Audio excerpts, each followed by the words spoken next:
அடுத்து வரும் நிகழ்ச்சியானது ஜாய்ஸ் மேயர் ஊழியங்களின் நண்பர்கள் மற்றும் பங்காளர்களால் தாங்கப்படுகிறது. நீங்கள் கிறிஸ்துவை பின்பற்றினால் மற்றவர்களுக்கு கிடைக்காத உரிமைகள் உங்களுக்கு கிடைக்கும். ஆனால் தேவனை முழுமையாக பின்பற்றவும் அவரை முழுமையாக திருப்திப்படுத்தவும் நாம் சில தியாகங்களை செய்ய வேண்டி இருக்கும்.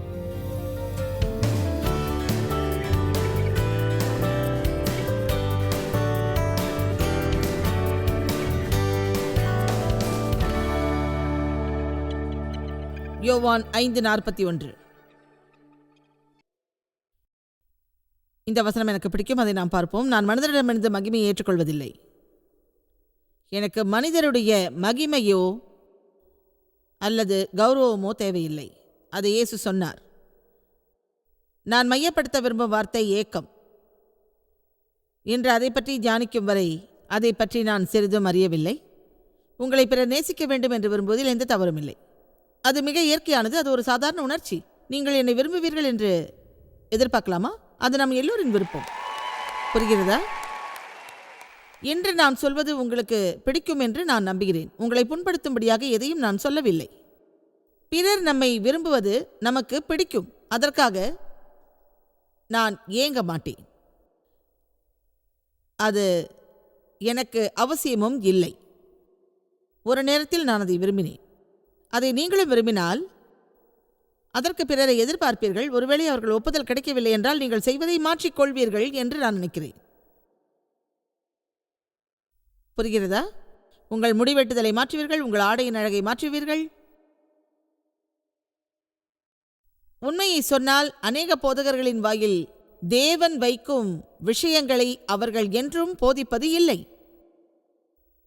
அதற்கு காரணம் அதை அவர்களால் செய்ய முடியாது. அதனால் அவர்களுக்கு கூட்டம் குறைந்துவிடும். தேவனை பின்பற்றுவதை விட்டுவிட்டு மனிதர்கள் பற்றிய பயத்திற்கு நாம் அடிபணிந்தால் அது நிச்சயமாக தேவனை புண்படுத்தும். ஆமென். யாரையும் நான் புண்படுத்த மாட்டேன். அது ஏன் தெரியுமா? இயேசு சில நேரங்களில் அதை செய்தார்.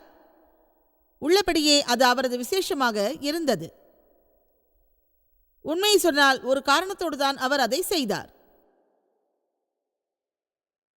ஒருமுறை ஒரு காரணத்தோடு அவர் பரிசேயர்கள் மத்தியில் இருந்தார். ஓய்வு நாளில் ஒரு மனிதனுக்கு சுகம் அளித்தார். மற்றவர்களை கோபப்பட வைத்தார்.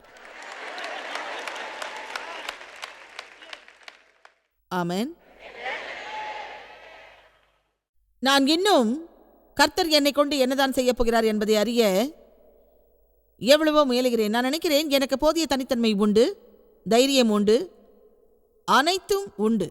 இதோ நான் இடைப்படும் அல்லது எதை வேண்டுமானாலும் செய்யும். ஆனால் ஒன்று, இதுதான் ஒன்று தெரியுமா?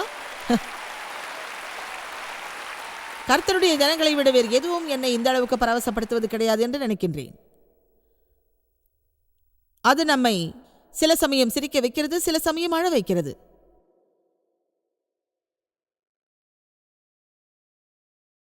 மனிதரின் பயம் உன் லட்சியத்தை திருட விடாதே. மனித கணத்திற்காக ஜெபம் செய்யாதே. இயேசு சொன்ன இந்த வாக்கியம் எனக்கு பிடிக்கும். இந்த வசனத்தில் இயேசு தம்மை தாமே வெறுமையாக்கினார். உங்களுக்கு பிடிக்கவில்லையா? அவர் கதவை திறந்து வெளியே வந்து அதை முடித்துவிட்டதை போல இருக்கிறது. இன்று என்னோடு சேர்ந்து நீங்களும் யோசித்து பாருங்கள். கர்த்தரை பிரியப்படுத்ததான் வாழ்கிறீர்களா? தினமும் கிறிஸ்தவர்களாக இருப்பதன் அர்த்தம் இதுதான், அவருக்காக வாழ்வது. நாம் அவருக்காக வாழ்வது. வாகனத்தில் வசன ஸ்டிக்கரும் கழுத்தில் சிலுவை தொங்குவதும் அல்ல. ஒரு பிரிவை சேர்வதல்ல. நாம் அவரை பின்பற்றி செல்வது. இயேசு சொன்னார், ஒருவன் என் சீடனாய் இருக்க விரும்பினால் தன் சிலுவையை சுமந்து பின்பற்றட்டும் என்னை. சிலுவை என்பதன் அர்த்தம் ஒருவேளை முற்காலத்தில் பரவலாக தெரிந்திருக்கலாம். ஒன்று தெரியுமா? 10 நண்பர்களை நீ இழந்தால் உன் வாழ்வின் ஒரு கட்டத்தில் 10,000 நண்பர்களை கர்த்தர் தருவார்.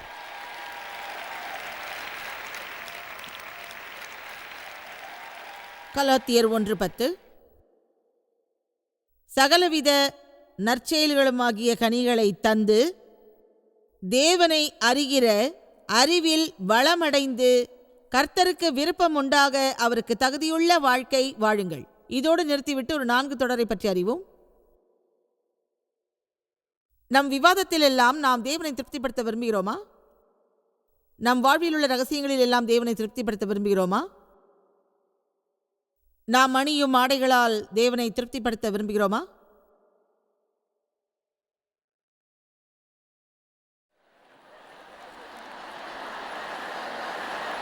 நீங்க ஏதோ ஒரு விதமாக தான் பார்க்குறீங்க.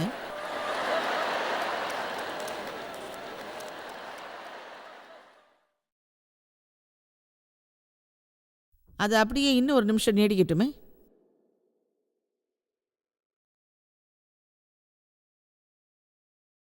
எல்லோரும் அதை செய்வார்கள், ஆனால் நீங்கள் செய்ய மாட்டீர்கள்.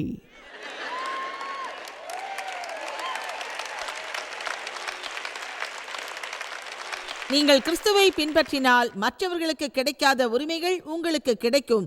ஆனால் தேவனை முழுமையாக பின்பற்றவும் அவரை முழுமையாக திருப்திப்படுத்தவும் நாம் சில தியாகங்களை செய்ய வேண்டி இருக்கும். ஆமென். அதை உங்கள் வீட்டில் இருந்தபடி எண்ணி பாருங்கள். உங்களுக்கு நான் பேசுவது நடுக்கம் ஏற்படுத்துவது போல இருக்குமானால் அது உண்மையல்ல. அப்படி நீங்கள் வாழ்ந்தால் உங்களுக்கு என்ன நிகழும்?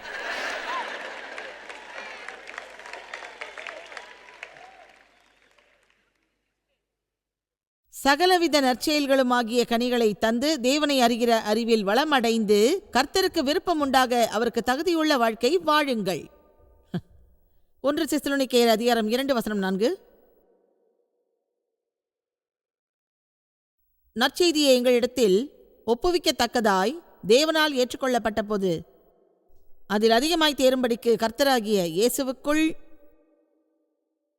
உங்களை வற்புறுத்தி வேண்டுகிறோம். இங்கே நான் வந்திருப்பதால் என் முழு ஆற்றலையும் பயன்படுத்தி உங்களுக்கு நான் அதை சொல்கிறேன். தேவன் என் வாய் மூலம் சொல்லும் விஷயங்களை நான் விசுவாசிக்கிறேன். அவற்றில் சில விஷயங்களை நீங்கள் சரியாக செய்யாவிட்டால் அவை உங்களுக்கு துயரமாக அமைந்துவிடும். இன்று நீங்கள் இங்கே அமர்ந்தபடி இப்படி சொல்வீர்கள், தேவனை திருப்திப்படுத்தாத விஷயங்களை நான் செய்வது எனக்கு தெரியும் என்று.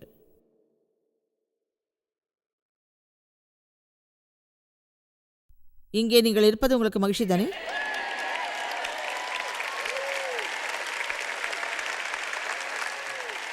இன்று உங்களிடம் இந்த விஷயத்தை நான் மிகவும் தைரியமாக சொல்ல சில காரணங்கள் உண்டு.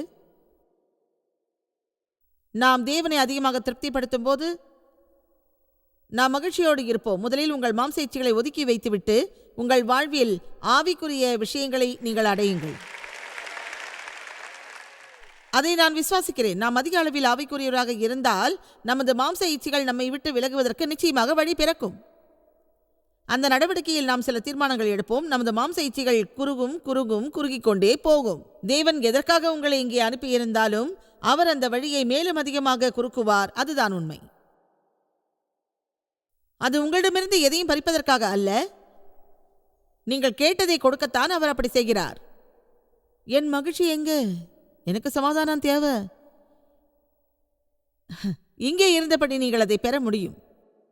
அதற்காக லட்சம் முறைகள் மலையை சுற்ற வேண்டாம்.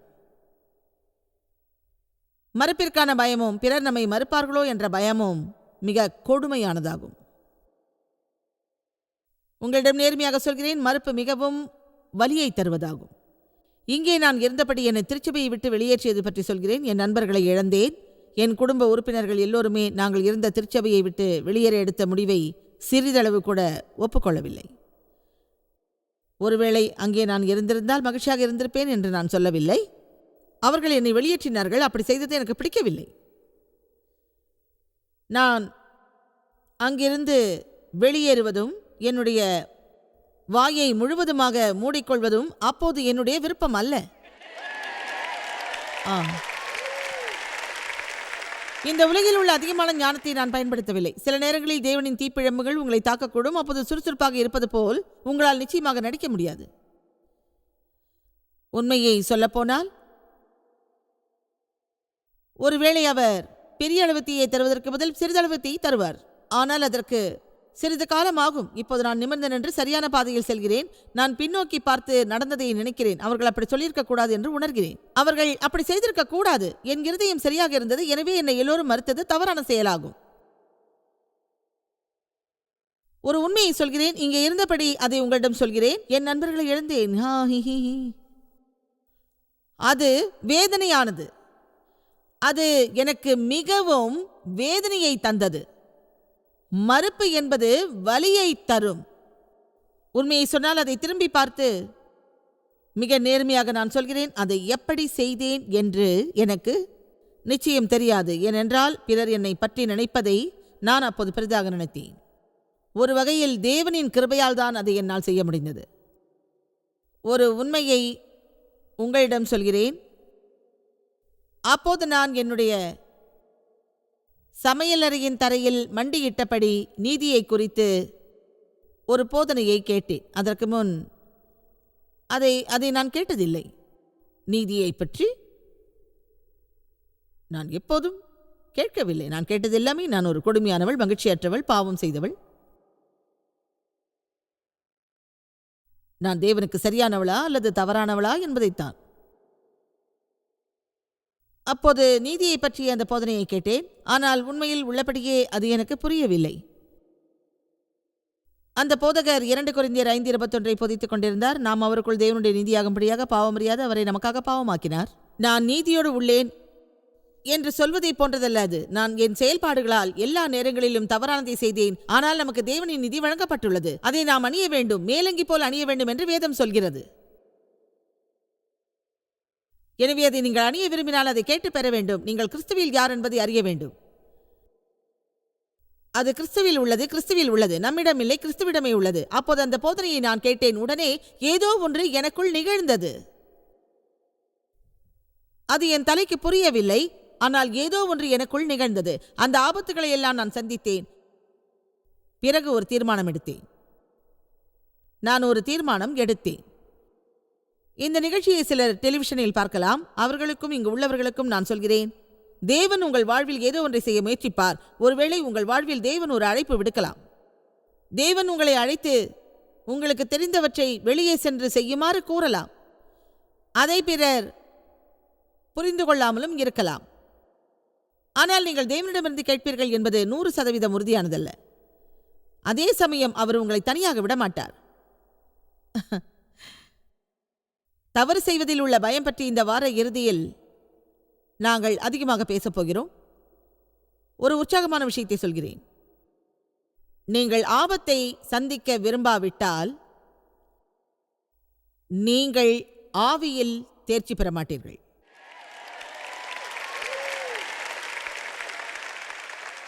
நான் வெகு சீக்கிரத்தில் ஆபத்தில் சிக்கிக்கொள்வேன்.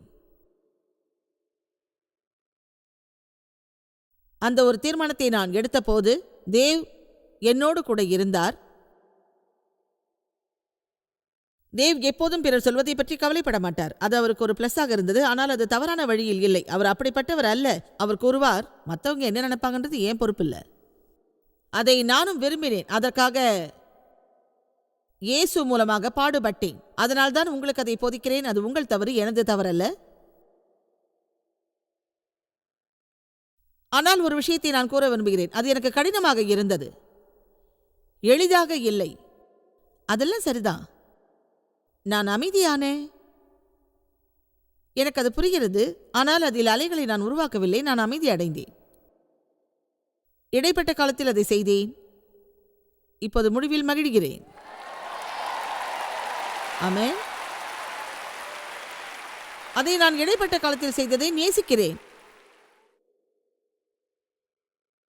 மகத்தான வேத வசனங்கள் தேவனின் வார்த்தையில் உள்ளது. அநேக அருமையான விஷயங்கள் உள்ளது. நீங்கள் அடுத்த அடியை எடுத்து வைக்க முடியாதபடி பிசாசு நீங்கள் முன்னேறுவதை தடுப்பான். ஆனால் அடுத்த அடி உங்களுக்காக உள்ளது என்பது எத்தனை பேருக்கு தெரியும்? அடுத்தடி நிச்சயமாக உங்களுக்கானது என்பதை எத்தனை பேர் உணர்கிறீர்கள்? இன்று நான் சொல்வதை நீங்கள் கேட்கிறீர்கள். நீங்கள் கேட்கும் தேவனுடைய வார்த்தையை நீங்கள் தைரியமாக வாழவும் வெளியே சென்று நல்லதை அறியவும் உங்களுக்கு மிகவும் உதவும் என்று நான் உறுதியாக நம்புகிறேன். முட்டாள்தனமான காரியங்களை பற்றியோ உணர்ச்சியை தூண்டும் காரியங்களை பற்றியோ நான் பேசவில்லை. ஆவியில் தேர்ச்சி அடைந்த 20 மக்கள் நீங்கள் ஒரு தவறு செய்வதாக உங்களிடம் கூறினால் நீங்கள் வீட்டுக்கு சென்று மேலும் கூடுதலாக ஜெபியுங்கள். ஒருவேளை தேவனை பின்பற்றாத ஒட்டுமொத்தமான சில மக்கள் உங்களிடம் அப்படி கூறலாம். அப்போது அந்த எதிர்ப்பு எங்கே இருந்து வருகிறது என்பதை நீங்கள் முதலில் அறிய வேண்டும். நீங்கள் போராட்ட குணத்தோடு இருக்க வேண்டும். அதனால் பிறர் சொல்வதை கேட்கக்கூடாது என்று நான் சொல்லவில்லை. ஆனால் பிறர் சொல்லியபடி நாம் வாழ்வதை விட மோசமான ஒரு காரியம் இருக்கவே முடியாது என்று நான் நம்புகிறேன். எனவே அவர்கள் விரும்பியபடி இருக்காதீர்கள், அவர்கள் விரும்பியபடி இருக்காதீர்கள், அவர்கள் விரும்பியபடி இருக்காதீர்கள், அவர்கள் விரும்பியபடி இருக்காதீர்கள். அதனால் உங்களை நீங்கள் இழப்பீர்கள். நீங்கள் எப்படி இருக்க வேண்டும் என்றும் அறிய மாட்டீர்கள்.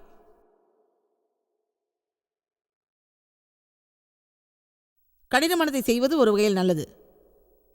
அதுவே நல்லது. சில விஷயங்கள் நமக்கு கடினமாக இருந்தால் அதை செய்யக்கூடாது என்று நினைக்காதீர்கள். தேவன் காரணத்தோடு தான் நமது பாதையை கடினமாக்குவார். எசையா 41 வேதம் சொல்கிறது, நான் உன்னை பலப்படுத்தி உதவி செய்வேன். நாம் ஏசாயா 41:10 பார்ப்போம். உங்கள் குழந்தைக்கு பல் உடைந்த பிறகு எப்படி அது உணவை மென்று உண்கிறது? அது கஷ்டம்தான். உங்கள் நாய்க்குட்டியின் பல் உடைந்தால் அது எப்படி மென்று சாப்பிடும்? நாம் ஆவிக்குரிய பல்லால் உடைக்கிறோம். அதை கடினமான வலிமையான பொருட்களை உடைக்க நாம் பயன்படுத்த வேண்டும். ஆமென். அதை நீங்கள் எப்படி செய்வீர்கள்? ஏசாயா 41:10.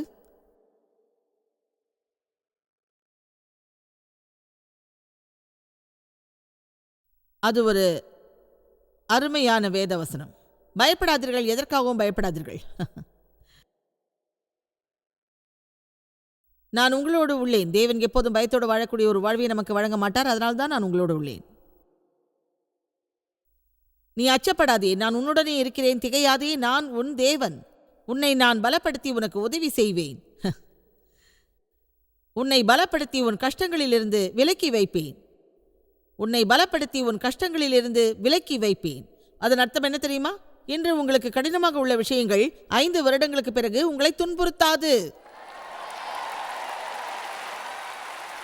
அது உங்களை சிறிதும் துன்புறுத்தாது.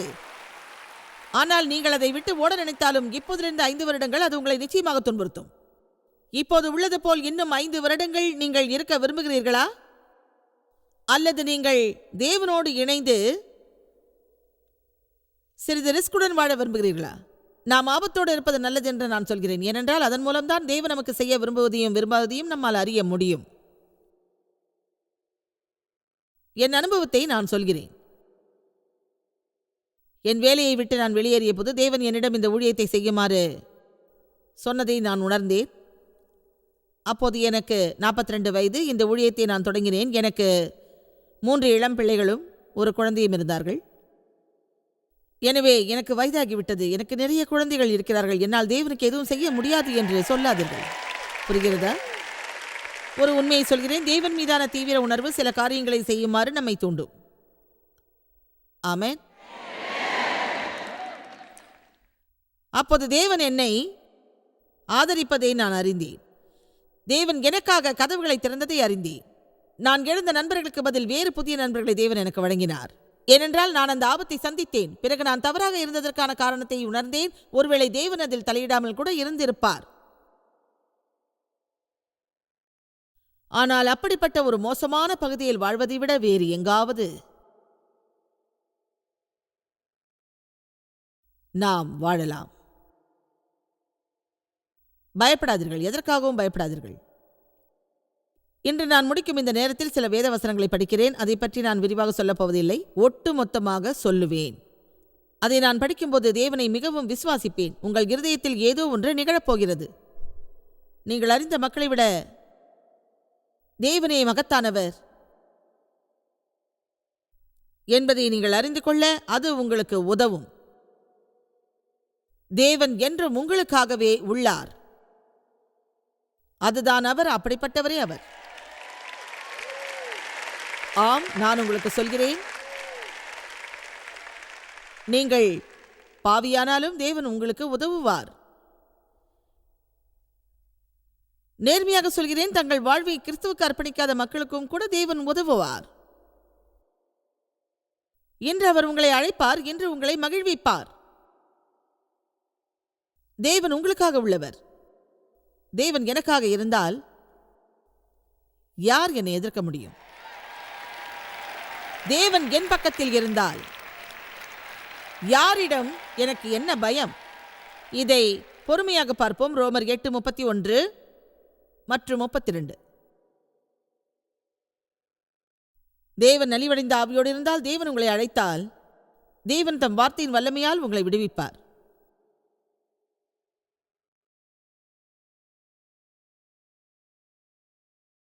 இதற்கு நாம் என்ன சொல்ல வேண்டும்? தேவன் நம்முடைய பக்கத்தில் இருந்தால் நமக்கு எதிரியாயிருப்பவன் யார்? தேவன் நம் அருகில் இருந்தால் நம்மை எதிர்ப்பவன் யார்?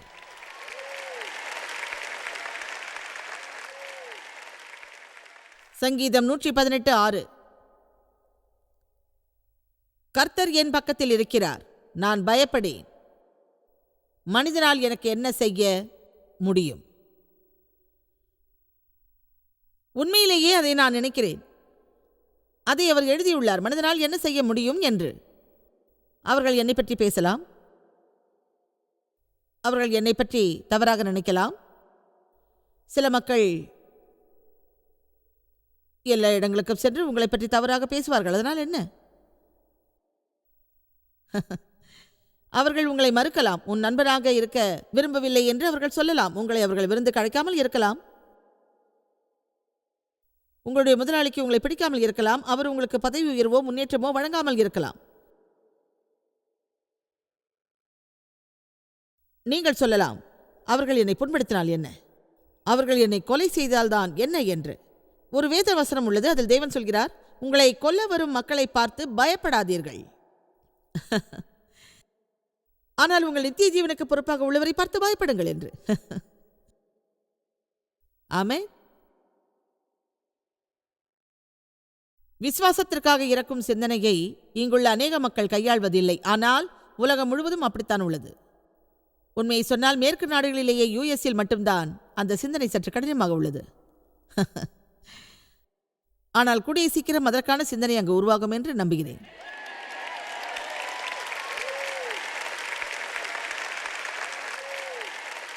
அதனால் சில இழப்புகள் நமக்கு ஏற்படக்கூடும்.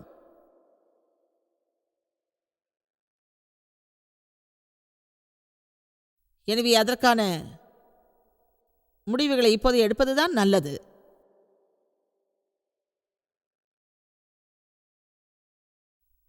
சங்கீதம் 27:1. கர்த்தர் என் ஒளியும் என் இரட்சிப்புமானவர், யாருக்கு பயப்படுவேன்? கர்த்தர் என் உயிரின் பெலமானவர், யாருக்கு அஞ்சுவேன்? அதன் கடைசி பகுதி ஒன்று உள்ளது, அதை இப்போது சொல்கிறேன். எபிரேயர் 13:6. அதனாலே நாம் தைரியம் கொண்டு, கர்த்தர் எனக்கு சகாயர், நான் பயப்படேன். மனுஷன் எனக்கு என்ன செய்வான் என்று சொல்லலாமே. அதாவது நான் பயப்பட மாட்டேன், திகிலடைய மாட்டேன், நடுங்க மாட்டேன் என்று அதற்கு அர்த்தம். ஆமென். இன்று பெரிய அளவில் தேவனை போற்றுங்கள். அல்லேலூயா. எங்களை தைரியத்தில் நிரப்பியதற்கு மிக்க நன்றி தேவனே. ஆமென். இப்போது உங்களுக்காக இயேசுவின் நாமத்திலே ஜெபிக்கிறேன். நீங்கள் எதை எதிர்கொள்ள வேண்டி இருந்தாலும் அதை சரியானபடி சரியான நேரத்தில் செய்வதற்கு அதற்கான துணிச்சலையும் பலத்தையும் தேவன் உங்களுக்கு வழங்குவார். அதன் மூலம் தேவனை சார்ந்த வாழ்வை நீங்கள் வாழலாம். அதே சமயம் பிறரை மகிழ்விக்க போலியான எதையும் செய்யாமல் இருக்கலாம். இயேசுவின் நாமத்திலே ஆமென். நீங்கள் வாழ்வது தினமும் தேவனை திருப்திப்படுத்தவா? நீங்கள் யாரை பின்பற்றுகிறீர்கள்? அவரையா பிறரையா? நான் மிகவும் விசுவாசிப்பது என்னவென்றால், நம் வாழ்வில் அதிகமாக தேவனை திருப்திப்படுத்தினால் நாம் மகிழ்ச்சியாக இருப்போம். ஆனால் நீங்கள் தேவனை திருப்திப்படுத்துவதற்காக வாழ்ந்தால் நீங்கள் சற்று அதிகமான தைரியசாலியாக இருக்க வேண்டும். ஏனென்றால் உங்களுக்கு வசதியாக இல்லாத சில விஷயங்களை செய்யுமாறு தேவன் உங்களிடம் கூறுவார். அவர் உங்களுக்கு புதிய வாய்ப்புகளை வழங்குவார். அந்த வாய்ப்புகளை நீங்கள் பயன்படுத்திக் கொள்ள சிறிதளவு ஆபத்தை சந்திக்க வேண்டியிருக்கும். ஒரு சில நேரங்களில் ஒரு சில மக்கள் நாம் செல்ல வேண்டிய பாதையை நமக்கு காட்டுவார்கள். ஒருவேளை அவர்களை எதிர்க்க நாம் விரும்புவோம், அல்லது அவர்கள் நம்மிடம் செய்ய சொல்வதை நாம் செய்வோம்.